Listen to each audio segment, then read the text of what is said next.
What's up, y'all? My name is Ian Edwards. Welcome to the Soccer Comic Rant. And we got a full packed episode coming up because midweek there's Champions League. Midweek, Arsenal is going to face Man City. We just had the Merseyside Derby. Charges have been leveraged against Man City and it has charged them up. That's a new team out there. And good luck to the rest of the Premier League because they are angry. There's been a lot of bad VAR calls this weekend, bad calls and bad non-calls. So, Neil's team could have had a 3-point game, but they got only one. And United marches on. Nathan Jones is out. That's brief.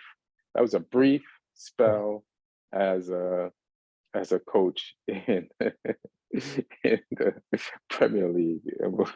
We'll see what the record is on that. We'll check. But I've already checked. I've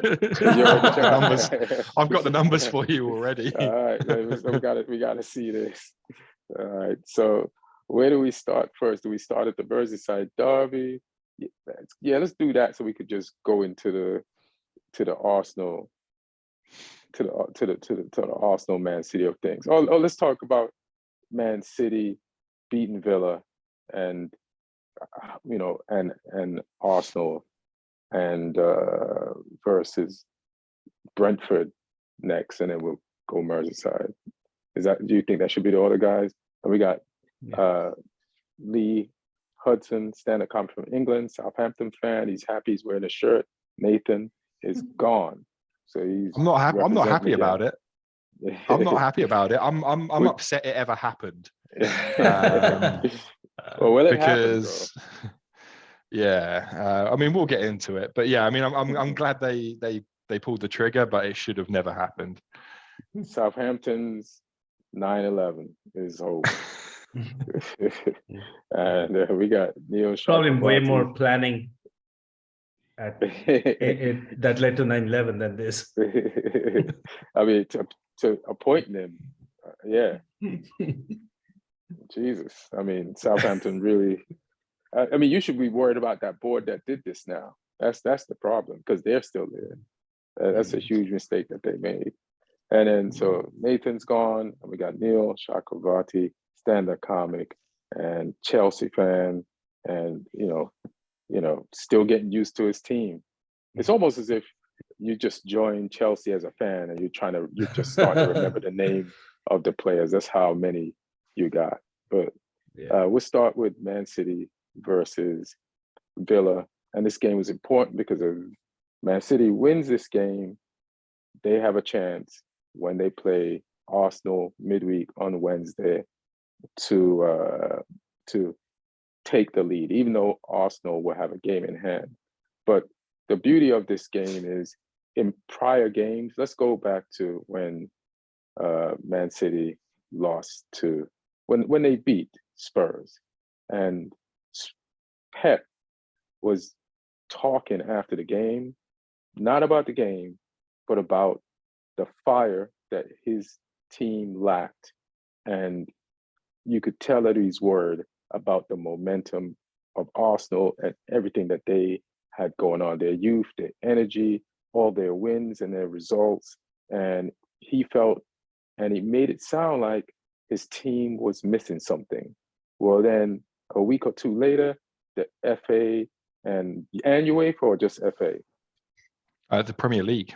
The Premier League levied 115 charges against Man City.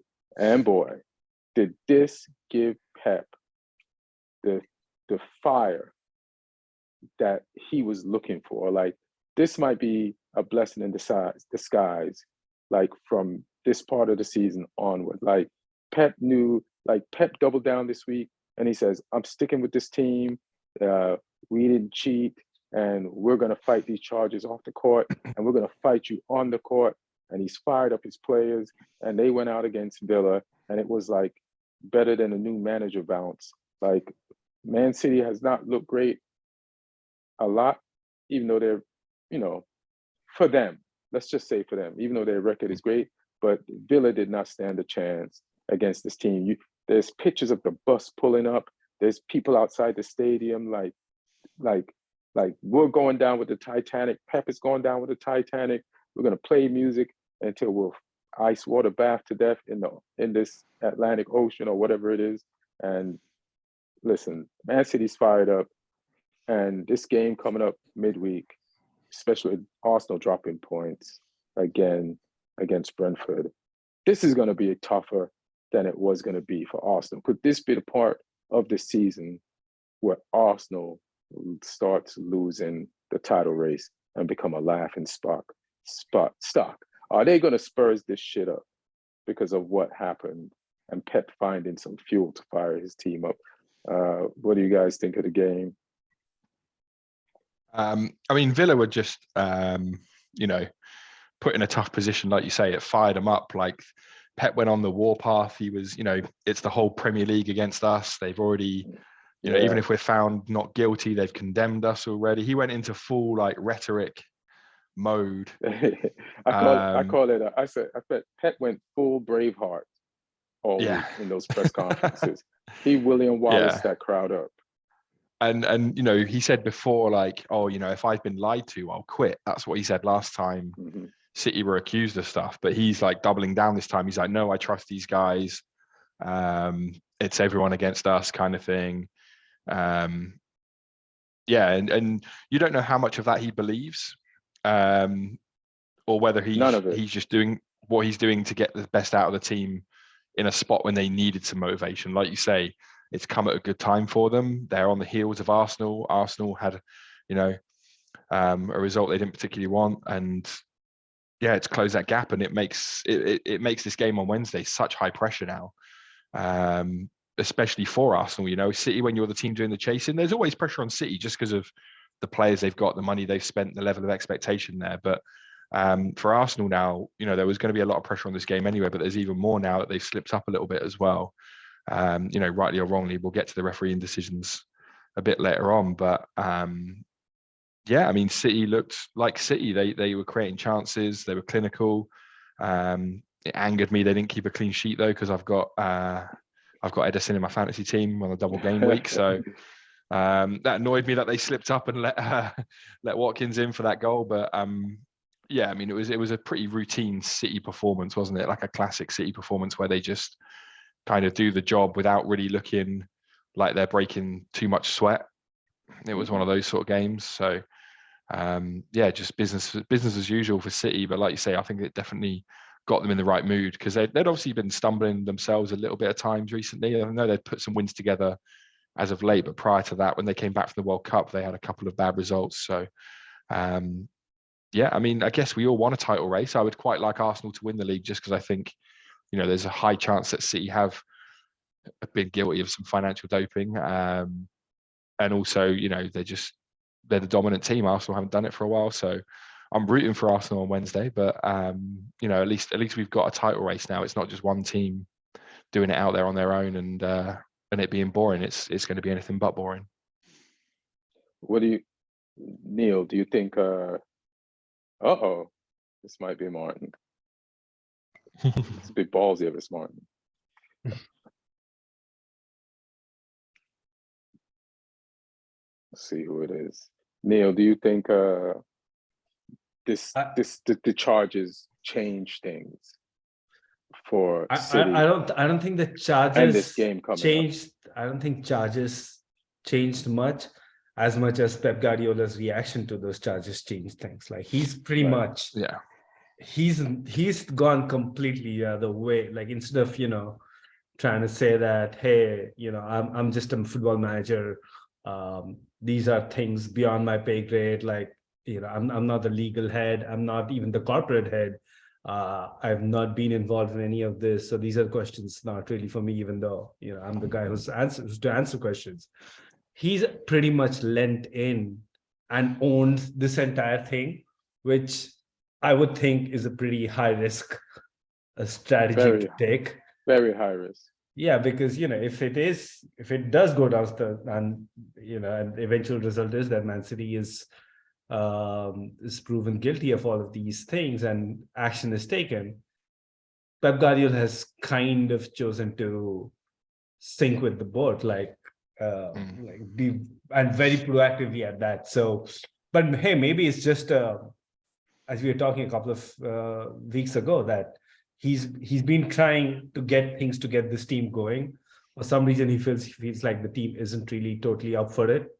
So maybe the siege mentality is what he has worked. But like, I mean, again, it's so high risk for something that is so that I would have thought like a manager like Guardiola from a team like Man City can anyway get out of without having to completely hook yourself on for a corporate fraud conspiracy.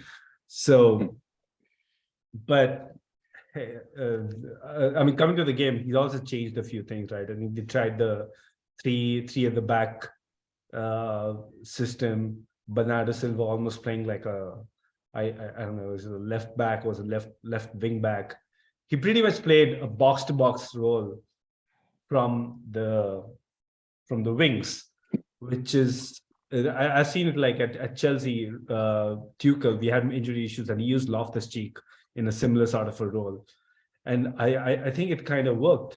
I think anything to reduce the reliance on the final output on Erling Haaland. Like, so much of the game, I think, had been disrupted this season because the intention became to, like, instead of just flowing the chess pieces to and essentially walking the ball into the goal, which Man City teams used to, so much of it had been to like give it to Haaland. So really happy to see the kind of innovation that Pep is showing, that even at this stage of his career, at this level, despite all the resources he has, he's not afraid to innovate in a high stakes Premier League battle. It's probably something that Arsenal should be worried about, because they dropped points again, and now the gap isn't that big. And Man City still have to play Arsenal twice, so that's 6 points right there. So yeah, in terms of how the game went, it was pretty standard Man City game, but the way what led to it, I think, was pretty unique and innovative from Guardiola. Yeah. I just want to say, it seems high risk, but I was thinking about it. Like, what year are the charges for? I think they're from like the Mancini era. Is 2009 the large to 2018 amount of it, yeah, to 2018. So this is what Pep might be thinking. So he's like, I'm not responsible for the club paying Mancini under the table. Like, I wouldn't know that. So that's not on me. And but that's the thing. He's kind of owning it. No. He's owning it. Shouldn't be on him, but he's going around saying, "Hey, it's all me. I got this." No, I know. So he's saying that, but he could get out of that, like, or just between like a logic, like he could get out of that. But what he does know and should know is like that, and we discussed it, and I listened to other podcasts, that the sponsorship money that he gets from these Emirate companies is way above the value of sponsorship money. So that there's definitely like some type of like inflated value, and that's fraud. But what he might be thinking is, like, right now the club is kind of being run legit. Like they sell players, like they sell. So this year is a legit year. So he's like, let's win this year. They can't take this year from me, and we won it fair and square. But so I'll go out on that, or I'll continue and stay here and win from now on, and nobody can doubt this title this year, and let me rally these troops together. So it's high risk, but nobody can say anything about this year, because I guess their money's in order, because they actually sold some players, have made some money. Well, maybe. I'd be very surprised if the fundamentals of this business model, which Premier League is alleging is fraud, that same model isn't in play in the Erling Haaland transfer, for example, because we, like, all reports say that the Erling Haaland release clause was not the only money that was paid out. There was a lot more towards third-party folks, agents, wages. So I don't think, like, once are those charges included? No, of course not. I'm just saying, like it They kind of didn't makes have sense. time. Like, They'll get it. They'll come at them. yeah. Right. All right. So Martin joined us. You're kind of in the dark. You should add more light if it's possible. Yeah. Let me add some more light. Yeah. I don't know what you have against light. You have blinds that are closed, bro. It's coming to us vampire style. It's not exactly his time of night yet. Yeah, so, man. That's how we roll. Mm-hmm. I mean, so you're a big Arsenal hater. No, I'm not an Arsenal hater. I hate Chelsea way more. You have chases. You do? Damn. When did this happen? I never disliked Arsenal. I always said it on the podcast. I don't dislike Arsenal. I have a bunch of friends, very close friends of mine, that are big Arsenal fans, and I spent a huge portion of my time in London in the early 2000s, hanging out with Canu and his crew when he played for Arsenal. So I met Colo Touré, Thierry Henry at a bunch of parties. So I was actually very friendly with those people, and I have a soft spot for Arsenal. But obviously, I would say integrity goes with Tottenham, and that's my team. So I have to support Tottenham. So I have to hate Arsenal a tiny little bit just because of that. You don't want them to win the title. You can't want them to win the title. Well, here's the thing. I don't. It's not like my number one goal for them not to win the title. If they were competing against us, for sure. But if they win the title against City, I don't care really. As long as we finish top 4. If we don't finish top 4, maybe that changes things a little bit, and maybe potential charges for City, which might result with them being removed from top 4, might give us another shot at it. If we finish 5th, so we'll see. So you're rooting against Chelsea as far as the charges are concerned. But you won't. No. I'm talking about the City. I'm talking about the City. If the City I mean, my bad. You're rooting against City as far as the charges are concerned. But the only problem with that is this court case won't be tried probably more than 2 years from now. So by the time what if that happens? Like you would have finished top 4, but City will finish top 4 anyway. It's such a strange season, There's so many moving pieces right now, like especially with Arsenal struggling in the last couple of weeks, and they're still at the top and they still have a comfortable lead. I mean, in normal circumstances, that would be already probably reason for a huge concern for Arsenal. What's going on with them? But right now, they're still technically in a good position. We'll see. Terribly in the last month. Well, it's not terrible, but this is how panic starts. Like, you start slipping a few points, and then a big game like this comes up. And if Arsenal are going to be champions, we got to see what the character of Arteta is, the character of the players, and see if this is real pressure now. You know what I mean? Like, some of the players have experienced some of it. Like, some of the players are in the England squad and they've played in the Euros and taken penalties in the final, and some of the players used to be, at least one ex-City player, and so he's won a few titles. Gabriel Jesus is going to be on the bench. Arteta was with them, but this is this is what being hunted feels like when you're running with your back to the person who's chasing you. You don't know how close they are, or you can feel them, but you can't see them, and you're just trying to make this distance up. And you're looking backwards and running forwards at the same time. Let's see how good Arsenal are at this, but it's going to be tough because City feels like they have this energy that they didn't have before. We got to keep moving. So, Lee, you want to bring up the Arsenal versus Brentford game and these calls that affected the game.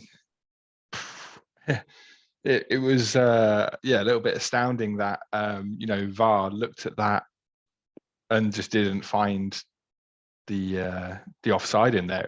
It was a bit of a weird one. There were a lot of moving parts and a lot of bodies, but that's what VAR's there to find out. And I think the Premier League officiating sort of board have come out and said like that one was wrong as well. Like so, there's no two ways about it. The call was wrong, and it's it's potentially cost Arsenal the game. I mean, Arsenal need to look at themselves as well. They weren't as clinical as they could have been in that game.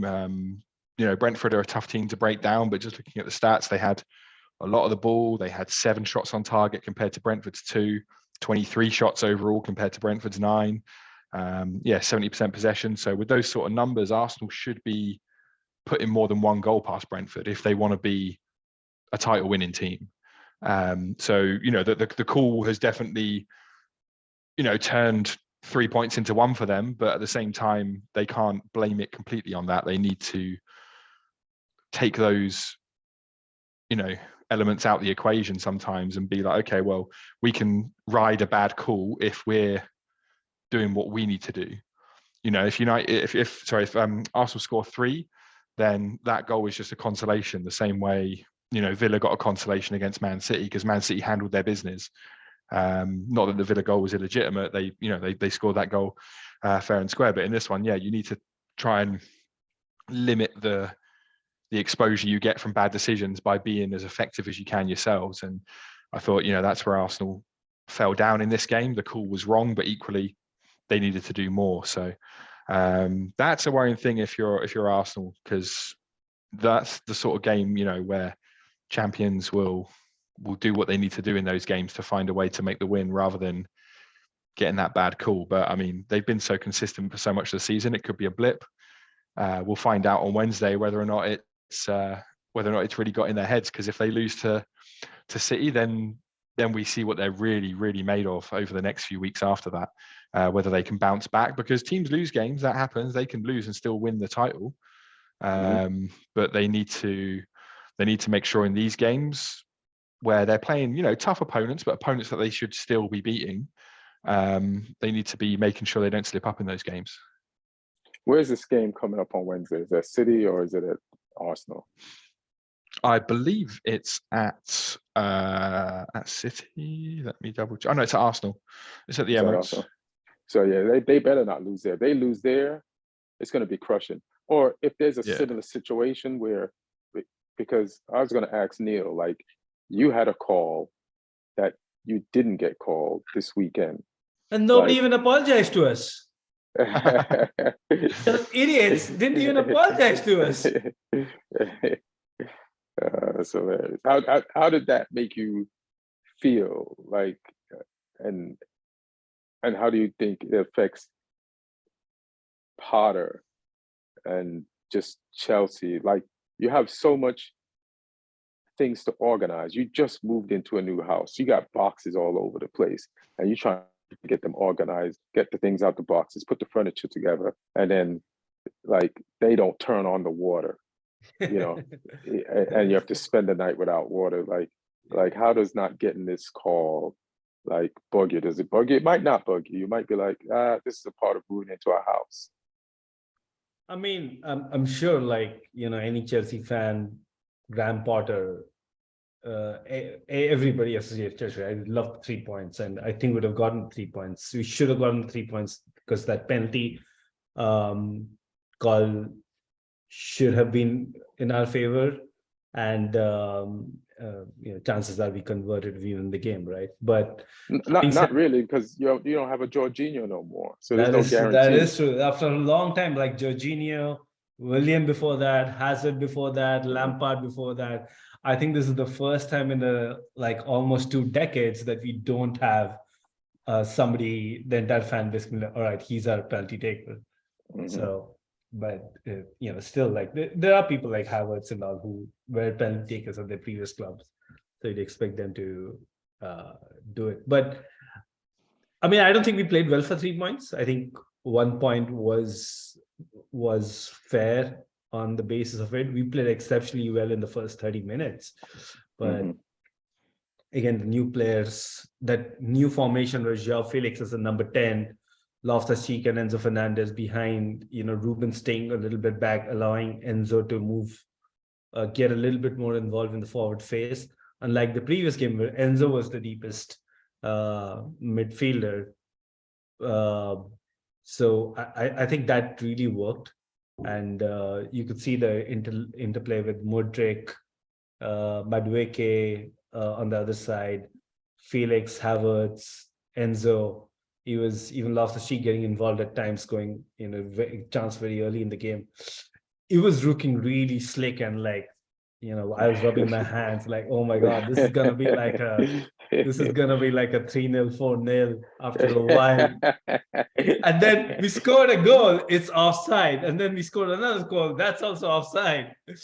So yeah, I mean, the thing is, like, we play without a striker. I have come to the conclusion that we essentially play without a striker because Havertz. It's disrespectful to Havertz. Yeah, he's not a striker. I don't know what we're doing because Graham Potter in the Champions League. So we could not register a Fofana, and he also took Aubameyang out of the squad. So we actually, even if we try to, and Brungardt is injured, we can't play a striker. So we're kind of stuck with Havertz. And yeah, I'm trying to give Graham Potter a lot of time, but he needs to stop doing some of these unforced errors. Like, nothing makes me angrier at a coach. Like, Potter had some accentuating circumstances. Like, he's come in the middle of the season. He's had a lot of injuries to contend with. But there are certain things that are in your hands. You have for the league games. You have somebody like Fofana who's looked good when he's come on. You somehow chosen to outcast Aubameyang. Havertz as a striker is not working. You need to change that. Cucurella as a left back is not working. Lewis Hall came in and he was amazing for about 3-4 games, and now he can't even make the squad. Ben Chilwell is apparently not fit to start a game. So some of these things, like, he's not helping himself. So anyway, the point is we kind of flatlined after the first 30 minutes. And so that wasn't good. And yeah, Madueke missed his runner, and then Cucurella didn't, he is a pretty easy clear. It wasn't even a tough cross to clear from the defense. So yeah, we got what we deserved, but it would have been fun to like get those 3 points off the penalty. Yeah, you guys, the game started out mad flair. I was like, this is the Harlem Globetrotters of London. They balled. Absolutely, yeah. And then as the game went on, I realized, this team has no grit. This is all the flair players that Bowley went out and bought from all over the world, and they can't defend for shit.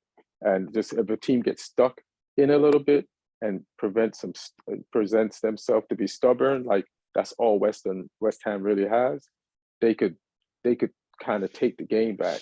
And then they got their goal, and then the match, you kind of guys, it felt like Chelsea realized like we ain't tough enough, and West Ham realized we're not flair enough to deal with this team, so it just evened out. But from the beginning, you did put 4 balls in the back of the net, right? And only got 1 goal out of it. So Havertz, like, I'm not mad at what Potter's doing with Havertz because he needed to pick some guy and kind of stick with him for a little bit. But whoever Chelsea puts forward ends up not putting the ball in the back of the net. Like, Lukaku didn't do it. Havertz didn't do it before him. Werner didn't do it. And who else did he try? And Aubameyang, when he got there, wasn't doing it. So it's just, I don't know. And it's not just on Potter. But I still use an active striker. I don't mind trying Havertz, but you've tried him now for a while and it's not working. I'll give you a simple statistic. If you go and check the maximum number of offsides in the Premier League, Havertz, I think, is at 25, 26, and he's number 1. The second guy is like, I think, 7 or 8 at least behind him. So the second guy is probably Richarlison, right? No, I think it's Ivan Toney, but Richarlison would be offside when he's on the bench. I think Richarlison would be the most offside per minute played, but he doesn't play a lot. Yeah, so right. But the fact is, like, these are certain things that tell you that he is so uncomfortable in that role that he's always mistiming his runs. When you're playing as a second striker, which is what he used to do a lot, you're not always on that last line. right? So you have a little bit of breathing space. You have a little bit of margin of error. And yeah, I don't know, Lee, probably you can give some insight. Like from a coaching point of view, is this something that you can coach out of a guy? Because I'm sure somebody has noticed this pattern, and it's been 3 seasons here. He's still making those same mistakes. I mean, you'd hope top level coaches can pick up those flaws in people's games and correct them. Sometimes players are really set in their ways, but that's, you know, what you need from top level players is to be coachable, and to, you know, so it's hard to know whether or not they're working on that on the training ground and the players just not taking it in, or whether the coaches are being blind to it. But I mean, everything gets analyzed in such minute detail at that level nowadays. Like there's teams of video analysts picking up on every little thing. There's people analyzing it live in game. There's people doing post-match analysis afterwards, and it all gets fed into coaching staffs who then, you know, work with it on the training ground. There's individual coaches working with different units of the teams as well. Like so things that are flaws in people's games do get picked up, especially at a club like Chelsea with the resources they've got. You know, a little bit lower down it might not, but I mean, yeah, so it's either the coaches aren't coaching it right or the players not taking it on board, and both of those things and sometimes are bad. Just to add to what you said, sometimes there is a supreme talent that simply has other flaws. I would say Richarlison, it's more his personality. I think he has a top level talent, and he sometimes shows it. Sometimes there are some games that you're like, he looks like Ronaldinho, and in some other games he looks completely irresponsible. And some players are just like that. They're just not.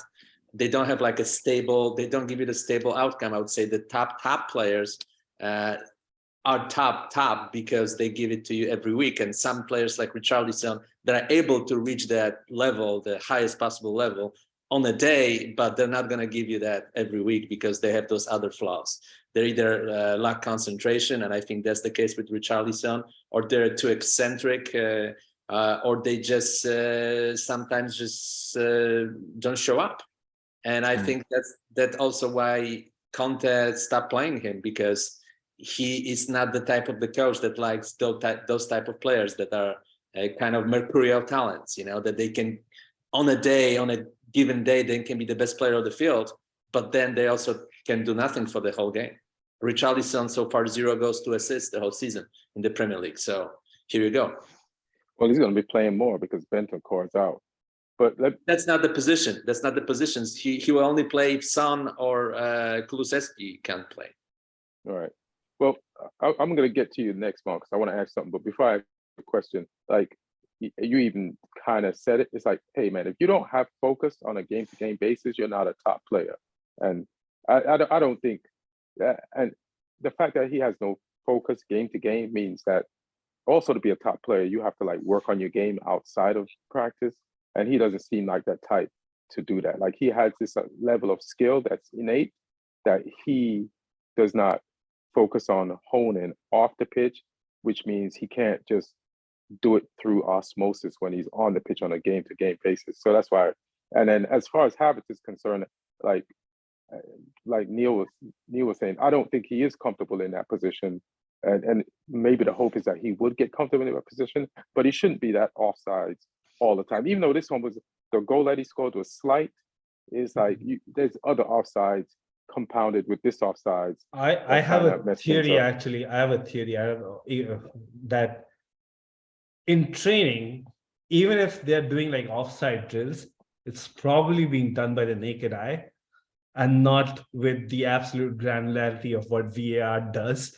These guys get away and they're not actually getting the accurate feedback, which even though like my stance always on offsides have been that you should have a margin of error and you should give benefit of doubt to the attacker. But, you know, it's not relevant anymore because, you know, that's not the way the game is being adjudicated. So, yeah, I have a theory that, you know, probably they're doing some drills, but they're doing drills for games that used to happen in the pre-offside era, pre-VAR era. All right. So since Martin's here, we weren't really going to talk about Spurs. So what the hell happened to Spurs this weekend? how come? It's not a surprise at all. No, How not come? a How surprise. come? Well, let me finish asking. How come with a no manager last week you get a no manager bounce, and then with a manager this week you play? They what you Are you sure? what Are you the sure we hell? need a manager? Because somebody put Fraser Forster in goal and Tanganga as a center back. Well, anyway, well, listen. Was he a center back or was he a left back? Or right back? He was technically like a half center back, but I'll tell you that it's an 8 losses this season. It's we're a very up and down team. Won against City a week ago. Now we lost to Leicester City, probably the worst Leicester City team in 10 years. And that's pretty much the whole season. We can finish 5th or we can finish 4th. If we finish 4th, everybody will forget about what the season was. If we finish 5th and somehow not make it to the Champions League, people will point it out as a failure, and rightfully so. So we still can finish 4th because of the other teams, because Newcastle are slipping and losing points. It's either Newcastle or us now for the 4th. Pretty much, that's what it is. So let's see how the rest of the season goes. But it's a very weird team that can perform on a. It's like almost like Richarlison. The team became Richarlison. The whole team became. Yeah. One day they can be fantastic, and the other day they'll be terrible. That was the terrible terrible phase of the Spurs. Yeah, that's hilarious. You guys have picked up his vibe, and that's how you rock. I mean, I was loving it. I was in Leicester on Saturday for the Leicester Comedy Festival. The Leicester fans were all out partying, having beers afterwards in the town centre. I felt like joining them. I need something to brighten. They were very close to you guys a few weeks ago. They were still in the relegation battle, but now they won, I think, 2 or 3 in a row. It seems like they're safe. Yeah, they pulled themselves out. I mean, they've got the difference with them is they've got game changers. They've got players who can win games. Maddison can win games. Harvey Barnes can win games. Iniacho is inconsistent, but when he shows up, I mean, he made that goal look so easy. The one he scored, he just looked up on the edge of the box and went, "Yeah, I'm going to put it there." And you blame Fraser Forster. Lloris hasn't been on form either. I don't know what he would have done in this game. For you guys, there's some worrying things going on at the back there, and Bentancur I think out for 6 months now, with the injury he got in that game. So that's a bit of a hole in the midfield. Tough injury. Sorry, Bentancur. Yeah, Højbjerg can't do it all. So yeah, it's not looking good. And he scored the goal. Up 1-0. Bentancur actually scored the goal, and he almost scored 2 goals in first 10 minutes. So. Tough, because he's a key player for sure. We don't have anybody to play that position. Unless the guy that we bought, maybe he will be somehow tried there, the guy that we bought a couple of weeks ago. We'll see. Another guy we bought, we didn't really have a very, very good game either. But that's the first game, so that's kind of understandable. That's partially why Chelsea cannot win a game, because they have 11 different players each week. It's just hard to build any consistency when you have new players coming in. And our new players didn't play well, and I think that's the case with most of the teams. It's hard when you change your lineup a lot. What do you mean?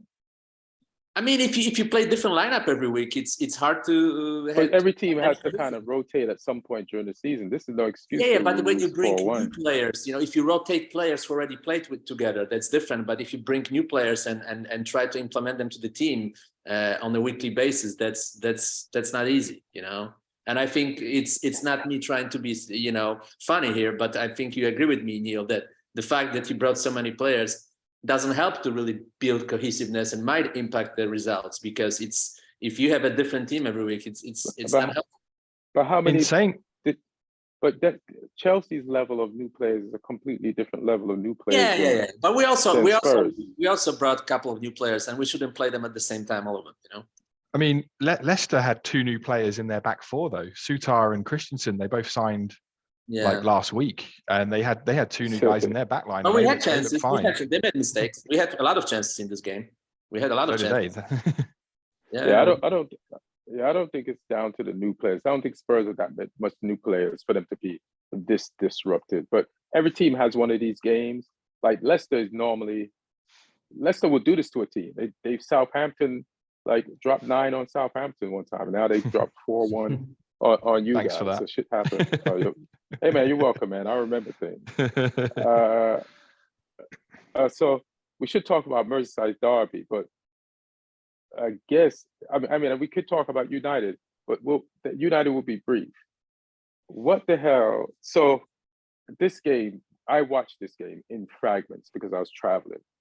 So I got to see Southampton versus Wolves, and I leave when Southampton is up a goal and up a man, and I'm like, Lee's gonna be happy. They're gonna win this. They'll probably score more goals. I go to Seattle. I don't get to watch the rest of the game. I come home Sunday and I watch the game and I see Wolves 2, Southampton 1. It's almost as bizarre as the Spurs Leicester scored away this game went. Yeah, and it was bad. And I wouldn't say the players didn't play for your coach. I wouldn't even say that. Even though Wolves did come on really strong towards the end of the first half and the second half, and they made great changes. But what happened, bro? That had to be crazy to be up a goal and a man fighting a team that's near you at the table, and you want to get points on them. And yeah, I mean, I kind of knew it though. Like I said in the chat, I said we're 1-0 up. They're down to 10 men. We will find a way to lose this. Those were my words in the chat when the red card happened. And what happened? We found a way to lose it.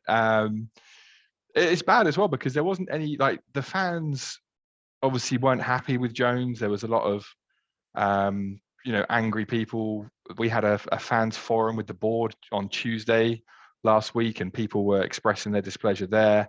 Obviously, after the Brentford game where we didn't put up a fight, he had the bizarre press conference. People weren't happy then, but the fans got behind the team in this game. Like, the fans were getting behind the team at the start. The team responded. The team were playing well at the start of the game.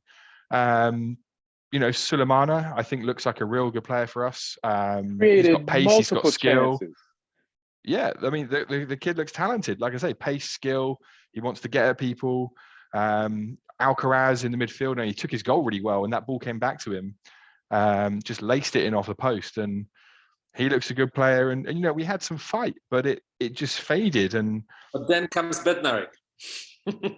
Yeah, I mean, it's not. I mean, we can point to Bednarek, and the own goal was embarrassing. He just couldn't sort his feet out, and that was bad the way it's happened. But I have to ask questions as to why he was even back at the club, because we have a lot of centre backs, and Nathan Jones brought him back for his experience. But I mean, it's experience of failure.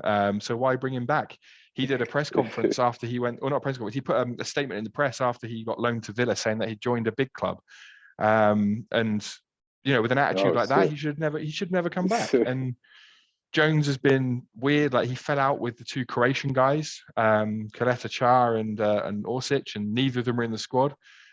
He dropped them for Brentford as well. They played for the B team the day before Brentford, so they were never going to be involved in that game. And they're too experienced. I think that you were full of hopes that Orsic will be the guy who can help you to stay up. I mean, the guy's a finisher, but he's just. I mean, I blame the management and the coaching for not getting him up to speed and using him right. And it's just bizarre that he would leave players like that out who can change games, and bringing in Bednarek, who just, I mean, yeah, he's a walking mistake. He was part of both of the 9-0 losses. It's a player we didn't want at the club anymore. We have a lot of centre backs. 4 own goals. That's the club record of all time. He scored 4 own goals in the Premier League for you guys. Yeah, exactly. I'd say all these reasons why he shouldn't have come back. We had Kaleta Char, we had Lianco, we had Salisu, Bella Kotchap. We didn't need him to come back. I know Bella Kotchap got injured, but it's a strange decision to make to bring him back. We played Maitland-Niles at centre back in this game as well. I'll tell you, Lee, why possibly they brought him back, because I've watched some of the behind scenes documentary about Polish national team during the World Cup, and he was benched because he didn't play for Villa, so he didn't start. Kivior, the guy, that 20-year-old who went to Arsenal, he was the starting centre back alongside Kamil Glik. But in all the footage from the World Cup, it showed that Bednarek was really inspiring in the locker room. He was really like one of the main voices in the locker room. He was like the cheering guy. He was the motivational guy. So he's a good teammate. Like outside of the field, he's a really good teammate. So I think. Yeah, but what is he doing on the pitch then? I mean, bring him back and put him on our bench. He's having a hard time. He's having a hard time, but I think that's probably why they brought him back. That he's popular in the locker room. That's probably why they brought him back. I mean, it's not worked, and I don't think he was popular after he slagged the club off after he left on a loan as well. Like, he burnt that bridge. He should have never come back. The fans don't want him back. It's just a strange one. But I mean, that aside, like, yeah, we had against 10 men, we let them have 60% possession of the ball, which is insane. It was against 10 men. It was 60. It was just over 60. We had like 39.7 or something. It was insane that we would allow a team with 10 men to control the game. Yeah, it says 60. Like, it's genuinely insane, because like the thing is, I'm like, there's multiple ways to set a team up. There's multiple ways to win a game, and low possession is an effective tactic if you're solid at the back and you're effective when you do have the ball. And we were none of those things. do you think they were like, let's keep the lead? Because it's weird, this game. Like, you went forward, you created some great chances. It looked, and you didn't put them in. And then is there like a thing where let's get defensive, bunker down, keep this one, and then of course if we're going to do that, like set up a wagon, circle the wagons, then they're going to have more of the ball. It wasn't even late in the game. And I don't think we're good enough to do that at 1-0. We're not good enough to sit back and defend at 1-0. So we may as well try and score another one. But you it just guys are shows damned how, if you do and damned if you don't in that case. Yeah, but I mean, obviously it didn't work out that way. And we've shown this season we can't really play like that. And I just think Jones was out of his depth. There's not a single player in that team that he improved. We played different formations. Players played in multiple positions. He never knew what the best team was. He never knew what formation he wanted to play. We were 3-5-2. We were 4-4-3. 4-3-3. It was all over the place. And the press conferences were bizarre. He was always picking fights with the fans. The players seemed to lose the players as well, picking them out in press conferences. He was just a guy who was clearly not cut out for that level. And I wanted it to work out. You know, no one wants a manager to fail the minute they come in. You know, I said at the time, I was like, oh, we're willing to give him a chance. He's done good work at a lower level. Yeah, like, you've got to when someone takes over at your club, because ultimately the club is the main priority. So you want whoever's in charge of it to do well. But the real like alarming thing for me was when we came back from 5 weeks break after the World Cup, and we played Brighton, then we played Forest, and in both those games we didn't look like the players looked like they didn't know each other, and there wasn't a style of football that I could tell you we were trying to play. So that was really alarming for me, because a top coach will get to work and will get a style of play down, and we'll figure out, you know, who, and the board should have known that as well. Like you were saying at the top of the show, where, you know, the board have to carry the can for this as well. Absolutely, because it's negligence that they hired him. They haven't done the due diligence on their part. They should have said, like, I can't believe an interview didn't involve, what do you think of our squad? How would you get them to play? But you said he's a placater. So he placated to the team, and when he got interviewed, he placated to the board. And like, oh, we like this guy. He said, well, we want to hear. Then he goes to the team. Can I just tell you something too about Nathan Jones? I just watched Vibe at 5, and he had Ashley Williams on, who was a Stoke player, and he coached him, and he said some shit, and he wasn't being mean or anything, but he said, I'm not surprised that Nathan got fired. He said when he was a big failure at Stoke, right? And he said when he came to us at Stoke, he was like, it was a step up for him, and they were all good players.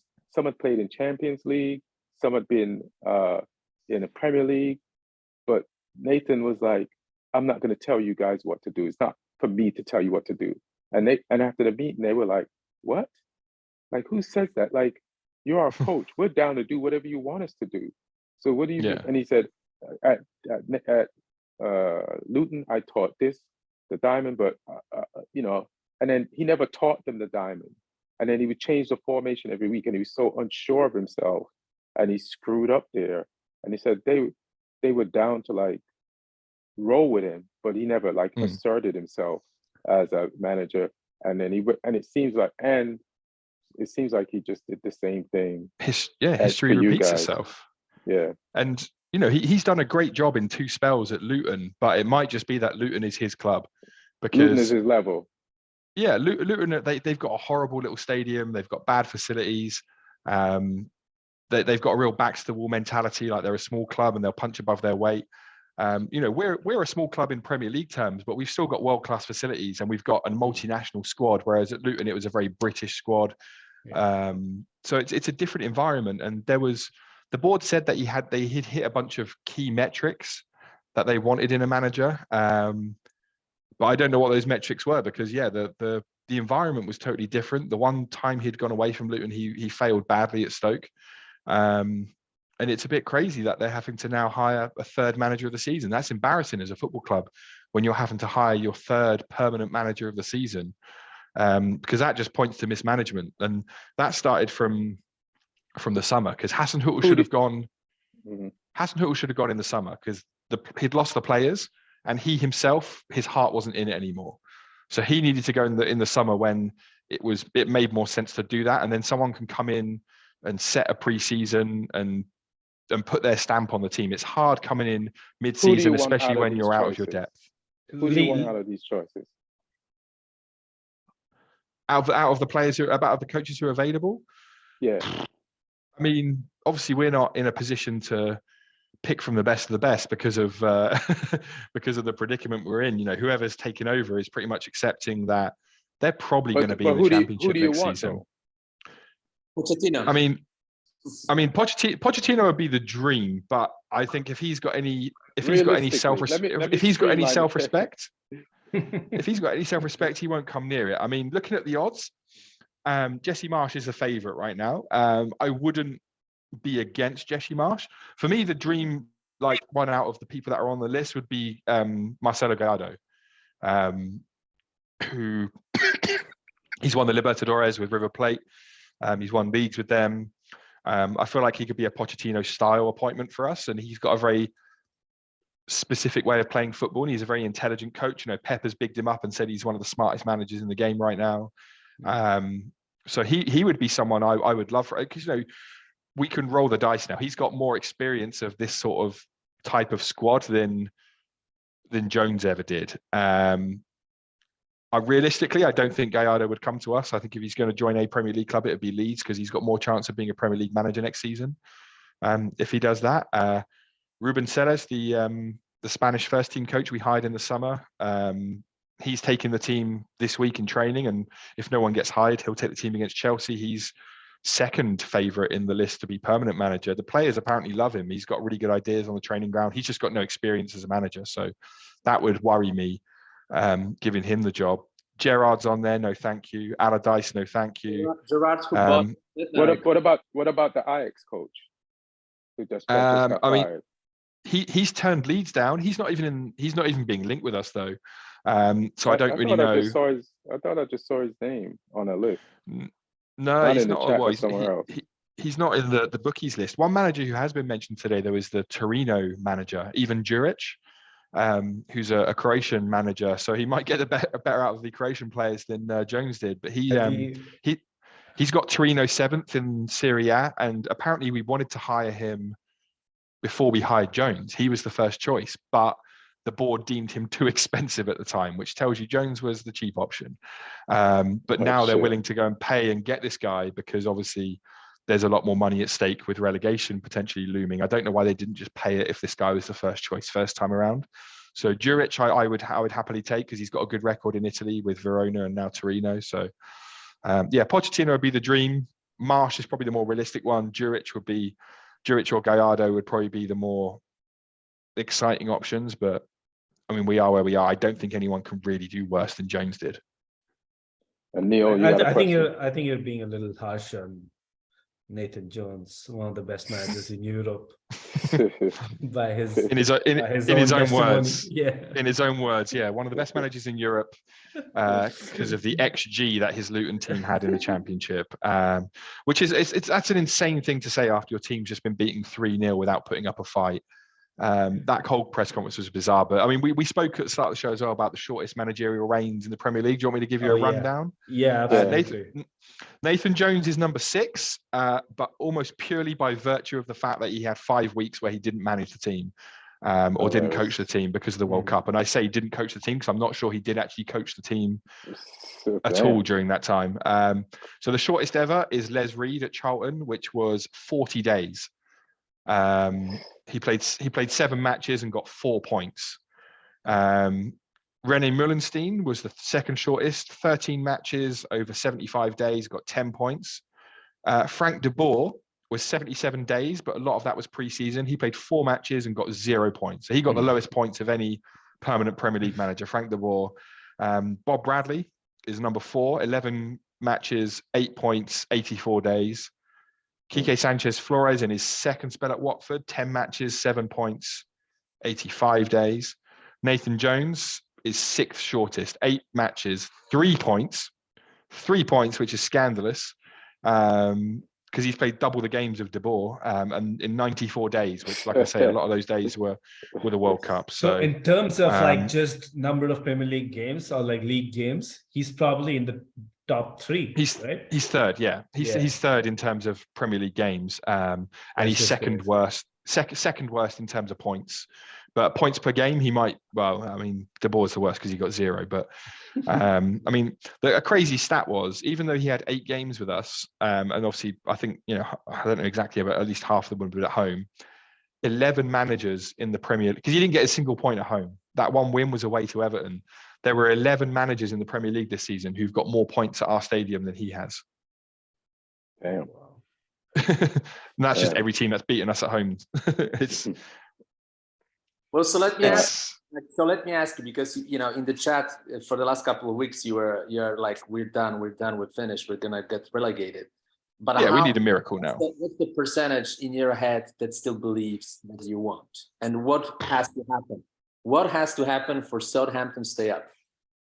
I would say the chances are, I would put us somewhere between 5 and 10%, because we're 3 points off some teams above us. If we had, because with Everton losing as well to Liverpool today, that helped. If we had beaten Wolves, we'd have been in such a good position. So the fact that it's only 1 game difference, we're still in with a chance, but I worry about the quality of the squad and the mentality of the squad after this. I'm hoping whoever we get in brings a new manager bounce. What needs to be done is really simple. We need to win some games. We need a manager who knows how he wants to play, has a clear system, and can get that across to the players quickly. And then we just need to win games. I think, like I say, I reckon somewhere between 5 and 10% chance of us staying up, which is optimistic at best. So the next 2 games, which will be crucial, is at Chelsea and at Leeds. How many points you need? We need 4 points, or at least 3.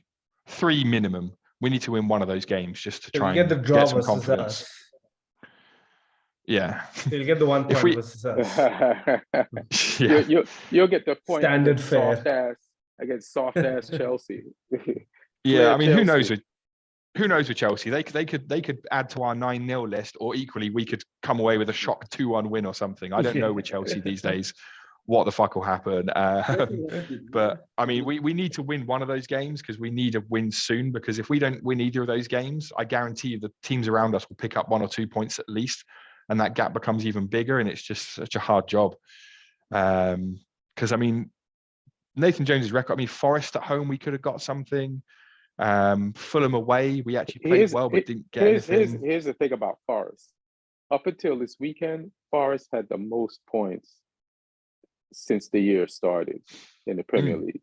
So that's the weird thing about Forest that people don't notice. That Forest, they were terrible when we played them, though. One of the worst teams I've ever seen. They were genuinely terrible against us. Well, we gave them a goal. We passed the ball to them to allow them to run through clean 2 players against the keeper to just square it and score. Does Nathan Jones get blamed for that? He does, because I mean he was in charge of it, and the fact that he played a negative system in that game. He played long ball, which didn't suit us. He made bad changes, the bad setup. He wasn't responsible for the goal on an individual level. That's the players, but the overall setup. I mean, we played Forest at home and we didn't have a single shot on target. So he's to blame for that, because that's an overall stat. The players can't fully be blamed for that. It's on them as well. But I mean, when you play Forest, who at the time were down there with us, and that game should have finished 0-0 at the very least, because they didn't deserve to win that game either. We just, gave them a goal. But it's. I just looked up Forest 4 points behind us. That's just crazy. Yeah, I mean, fair play to them though. I mean, they were terrible against us, but got the win. But that win was a catalyst for them, and they've used that well. And to be fair to them, they've played really well. They've brought in experience as well. Navas is a good guy to bring in. Shelby as well. Scarpa looks a good player for them as well that they brought in. So yeah, I mean, even Aurier's proven to be a half decent signing for them as well. Yeah, Lingard who they got in the summer. Game. So I want to just talk about the Merseyside Derby and then talk about Champions League, and then we could bounce. But Martin, did you see the Merseyside Derby? No, I did not. That's the one game I haven't seen. Yeah. Who saw it? Because the result is Liverpool 2, Everton 0. Does this, some of the commentators after the game were saying that this is the game that's going to change the trajectory of Liverpool's season. But in my head, I'm like, this is Liverpool. They're going to win a game or two. But they're just like Spurs right now, but just worse, and they're just like Chelsea right now. Like, them winning a game doesn't change anything.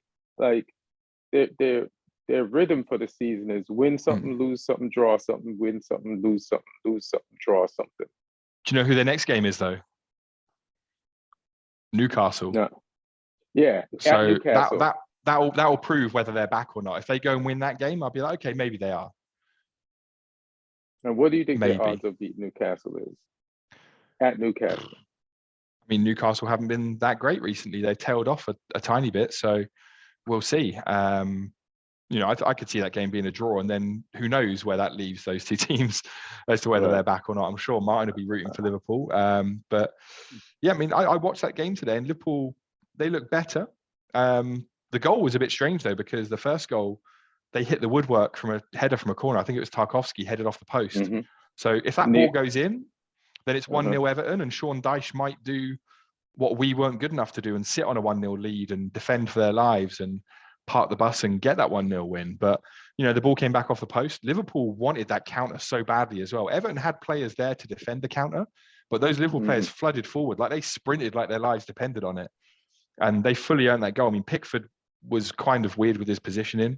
I blame him for that goal. Like he was playing the pass, and if you're a goalkeeper, you can't play the pass, because even Darwin Núñez could have just taken a shot based on how out of position he was, like waiting for this pass to come in that he knew was going to be at this area. As if Darwin Núñez has no choice. It's like, what are you doing, Pickford? So I blame him a lot for that goal. He tried to be too smart. Yeah, he tried to be too smart. So no, you got to get set and wait for the shot, because that's what's coming. And that was such an easy goal for Salah to put away in the end. But yeah, I mean, the other goal was a counter-attack as well. Gakpo gets his first goal, which should do his confidence some good. He scored in the derby. It was probably the easiest goal he will ever score. But he did well in the build-up to check his run and stay onside, because I know, we talked about offsides earlier in this. Unlike Chelsea players. Exactly. He looked across, he checked his run and made sure that when that ball arrived at the back post, he was easily onside. So credit to him for doing that. And then, after that, Everton didn't really have much. They tried to start a little fight at one point. It's quite funny seeing Robertson laughing at Pickford, because Pickford is a bit of a dickhead. So yeah, I mean, Liverpool fans will be happy with that all the players piled in and wanted that fight as well. It shows that they've got some fire in the bellies, which is what you want. And I was happy to see Everton lose as well, because if we're going to have any chance of staying up, we need the teams around us to stop picking up points, which they've been doing recently. Obviously, Everton got the win against Arsenal. Leeds picked up a point against you guys. You know, Wolves have been picking up points, and then we gave them a win as well. So, yeah, it's too early to say if Liverpool are back, but we'll see against Newcastle. Let's go to Champions League because we got some games. Oh God. What's the national wrong? embarrassment now. Like it's moving on to the But continent. aren't you good in Champions League? Isn't that where you thrive? No. Well, we were good, but it's been a while since then, right? So we don't know. And who you playing? We're playing You play Dortmund away, and apparently they've like increased the. Well, I don't know if they've increased the capacity of this their stadium, or they've done something which I think some stands have been reopened. It's going to be like something. 80,000, 81,000, which is probably the first time in a very, very long time that they're going to get 81,000. Which, so yeah, we're going to be up against it, and yeah, I don't like our chances because the bottom line is we've become pretty solid defensively, which might help in a knockout game. But even then, like we just can't score. We've scored, here's the stat for you. Like in the last 13 Premier League games, we've scored more than one goal once. So that's a long time for us to not have a lot of goals in any game. So, and I'm just talking about like 2 goals. We scored 2 goals once and nothing beyond two goals. And that's like 13 games. That's almost half a league season. So yeah, I don't know where we're gonna get our goals from because as I said, like we don't have Fofana in our Champions League squad. We don't have Aubameyang. Broja is injured. There's still gonna be Havertz up front, or maybe like I would actually just put João Felix up front and change things around. That you either play 4-3-3 because we don't even have Madueke registered, so you'll have to have Ziyech on the right wing. Can't use him as a number 10. So yeah, use our box-to-box midfielders instead. I was reading an article earlier today about Dortmund because I was reading like a Bundesliga roundup article, and they're unbeaten since the World Cup. They come back from the World Cup break. They're unbeaten in 8.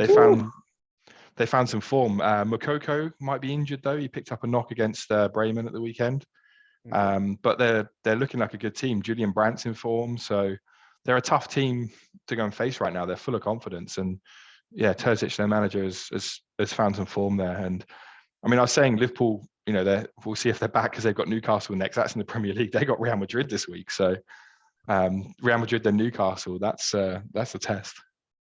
Yeah. They do. All I'm seeing here is like Tuesday is Paris versus Bayern and Milan versus Tottenham. Because I was going to ask Martin about what do you think your chance of beating Milan? I think Milan is falling off or something. Yeah. We beat them. Yeah. So you think you could beat them? Yeah, I think so. Yeah, they're very underperforming. I think at fifth or sixth in Serie A. Where Napoli is clearly winning the league. Inter lost another 2 points today, so I think it's 16 or 17 point advantage at this point. Napoli clearly for the first time since Diego Maradona played for the team. So, and they play Eintracht Frankfurt in the Champions League. So I think they're going to go through. Yeah, that's next week. I just realised that Liverpool Real Madrid's next week as well. I forgot they split the games. But yeah, Milan have tailed off. They're not quite as good as they were last season. I mean, they've still got some good players like Rafael Leao and people, but I think that'll be a pretty even game between Milan and Spurs. That will be the game of the round. Well, I mean, you think so? Well, no, I didn't. Paris versus Bayern. That's what I'm saying. PSG versus Bayern. Yeah. I mean, so also another game. I was about to say quickly, another game in this round is Club Brugge Benfica, and I didn't realise until I started looking at the manager's link with Southampton that Scott Parker's Club Brugge manager now. He's gone from losing by 9 goals at Anfield to managing in the Champions League knockout rounds. He got appointed Club Brugge manager at the end of December. That one went under my radar. Oh shit! I didn't even see that. So we've got an English manager managing in the Champions League knockout stages at Club Brugge after he got sacked for being the worst manager in the Premier League at that particular moment of the season. Scott Parker. Yeah. He didn't get fired for he got fired for like asking for more in public and pissing off the boys. Isn't that why he got fired from Well, Bournemouth? yeah, well, right? they shipped 9 goals against Liverpool, and then he went, "Well, what do you expect? That's what happens." And yeah, no one took too kindly. No one took too kindly to that. Why did Club Brugge fire their manager though? Because they were 4th in the Belgian league. Oh, but And they made it to the Champions League knockouts for the first time, right? Yeah, they just weren't performing in the league, and that was where the board drew the line, because they should be in a title race. They've got one of the biggest budgets in that league. But yeah, Scott Parker's a real left field appointment for them, because I was looking at managers who are linked, and Scott Parker was on the initial running, and then his name got taken off it. So I think I think even the bookmakers didn't realize he'd gone there. And yeah, I looked at it. I was like, oh shit, he's at Club Brugge. That was a weird appointment. I mean, I kind of like it though, because it's good for English managers to go abroad and get experience of different footballing cultures. You don't see too many English managers going abroad, and especially with a role where he's in the Champions League. But I don't think I would have hired him if I was in charge of Club Brugge. I might have to root for Club Brugge on Wednesday. Playing for them. Simon Mignolet, I think, is still the goalkeeper for Brugge. Oh, he's got Champions League experience. Not good Champions League experience, but he's got good up until that final. Oh no, that was Karius, I think. Oh, that was Karius. Oh, my bad. But Mignolet's an ex-Liverpool goalkeeper, right? Yeah. Yeah, that's why I mixed it up. One of many. So they got rid of him for Karius, and then Karius messed up. Or I think they were both. I think they were both the backup keepers at one particular time. No, before Alisson came in, but Mignolet was the starting keeper. But then Mignolet lost his spot to Karius in that season, and Karius was doing well in the league. And then, well, the final, I think it's just too big a day for them. Right. So and what I'm seeing, they have some interesting players too. They have Otamendi, they have Julian Draxler, they have David Neres. Those are interesting players. You talking about Benfica? Yeah. Oh, Benfica, yeah. I mean, Otamendi is a World Cup winner now. We thought his career was over when he left Man City. He took it to the next level. Yep. And is a World Cup winner. Started. Yeah. Yeah, like they don't have Enzo Fernandez. What a weird. So what? They don't have Enzo Fernandez though anymore. Yeah. But they have Draxler, who is a pretty good player, I think. Yeah, he is. I like him. Yeah, Benfica surely favourites for that one. Right. And what do you guys think about PSG versus Bayern? Like, this is a titanic matchup, and PSG owes Bayern something for that final that they lost to Bayern. And PSG, this is the last year of Messi. It might be the last year of Mbappe, and Neymar's getting older, and they have to face this Bayern team, who I don't know. Bayern's had some injuries. I don't know if Mane's back.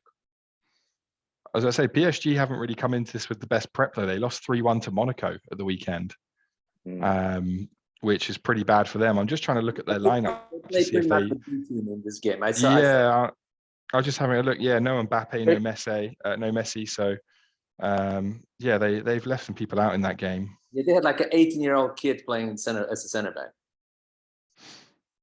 I think he was in the midfield. Or in the midfield. They had a few. They had a few kids, and I think he's 16 or 17. 16 or 17. Yeah. Well, I think he wants to win against Bayern for sure, because Bayern humiliated him several times in the Champions League, including I think 8-2 win a few years back. Yeah, when he was with Barca. So it's a tough call. Who do you think, Neil? Paris or Bayern? It could be very important. It could be actually a very important result for Chelsea, because the rumor is that Chelsea might go after, if Nagelsmann is fired at some point, they might go after Nagelsmann. I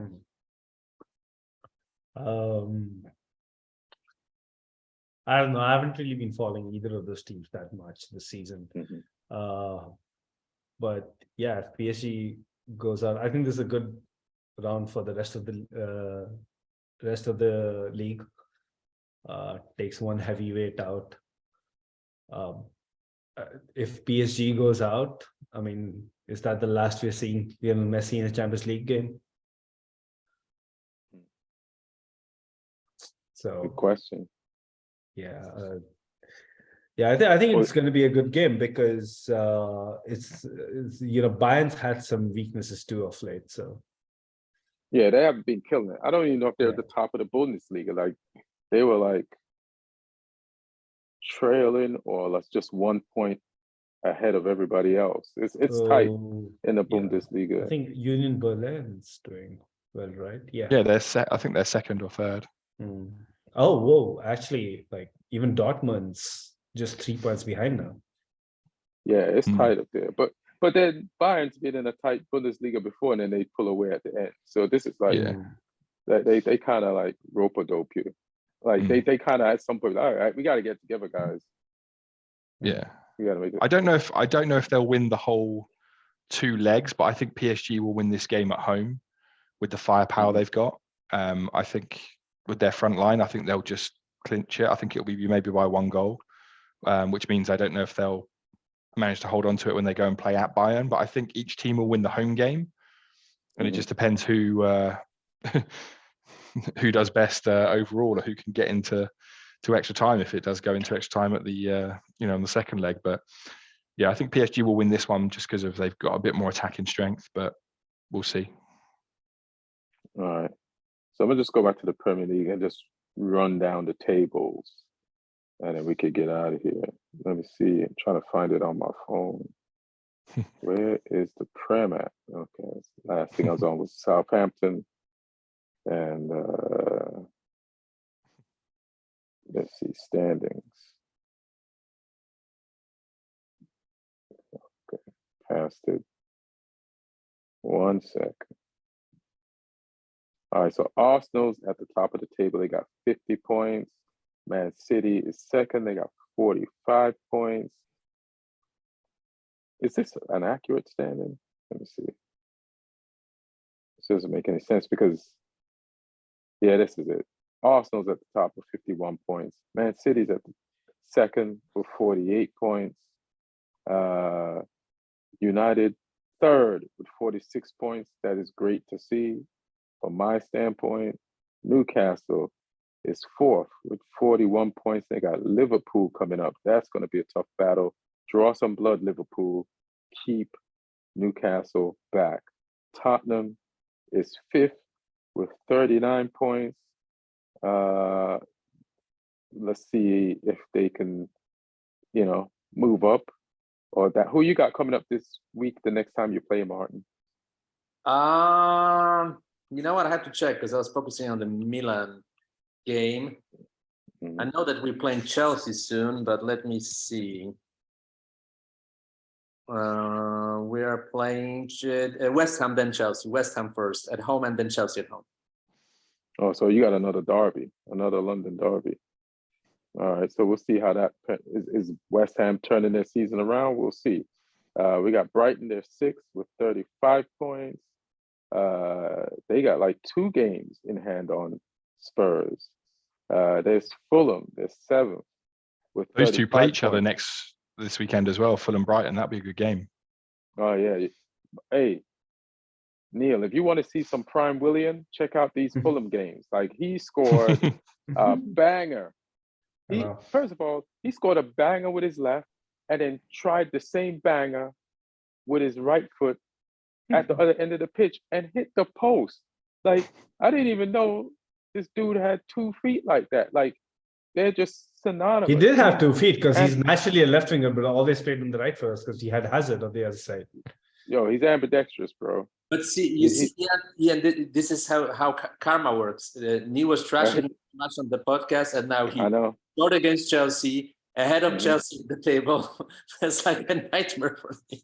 Listen. Neil hates Brazilians, and I'm just saying that to be facetious. Emerson had a great weekend.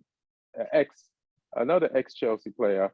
I had a great weekend against you guys. Didn't Emerson score against Chelsea? Yeah. And Neil wanted him gone. That's underrated. I like Brazilians who play like Brazilians. My favorite player probably in the Chelsea team right now is Brazilian. Thiago Silva. You just like Thiago. And the way things are going, I think my new favorite player in the Chelsea team is going to be that kid Andre Santos, who's also Brazilian. So, you know, yeah. We'll see. We've been handed the raw deal of the whole Brazilian oh yeah, football. you ever had Fred? Yeah, that Fred. Even though Fred was player of the match, it's like it wasn't a Brazilian performance. It was like a very defensive English guy performance. Like he had a lot of he won a lot of duels. So Fred's is props, but he came on stronger in the second half. And Fred needs to one touch the ball and stop trying to show off. Just one touch the ball.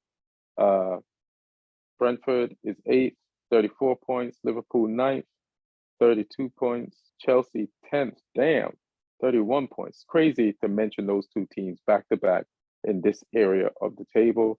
Aston Villa is right on your ass with their 11th with 28 points. Crystal Palace is 12th with 25 points. Leicester's 13th with 24 points after whooping some Spurs. But Nottingham Forest is 14th with 24 points. Wolves is 15th with 23 points. West Ham is 16th with 20 points. Leeds 17th after losing to Manchester United at home 2-0. I don't know. Let me just slow down and just say Ten Hag he tried to rest some players. So we had Maguire and Shaw in. Shaw played left center midfielder. I mean, not center midfielder, center defender. And it was a very scrappy game. It was a very ugly game, but we won. And Rashford scored again. And Garnacho came on, scored. And Ten Hag, he's just not only at substitutions, but changing formations. He's just on it. And also as far as like planning ahead for like the games that we got coming up. And like, you know, on one of the Man United sites, you know, like if you saw that lineup on this weekend, you're like, why is Maguire back in there? But captain. It was, so what? He was the captain. He was the captain. Yeah. When he plays, he's the captain. But that must be weird because you know you're not the captain. It's like, but if I'm Maguire, I'm like, hey man, just give it to Bruno. Just give it to Bruno. I'll just come on. But like, if any of you guys were Maguire, right? Would you continue this charade, or would you? Or do you think giving up the ban makes you look weak, or keeping it makes you looks even weaker? Like, what do you think? I think it was good for his confidence, and Fernandez will do what Fernandez does, regardless of whether he has the armband. I think a lot of that is symbolic more than anything these days. You know, Fernandez will still be a leader without it, and you know, for Maguire coming back into the team, maybe, you know, like I say, good for his confidence. Just going back to a point you were making about Ten Hag's management as well.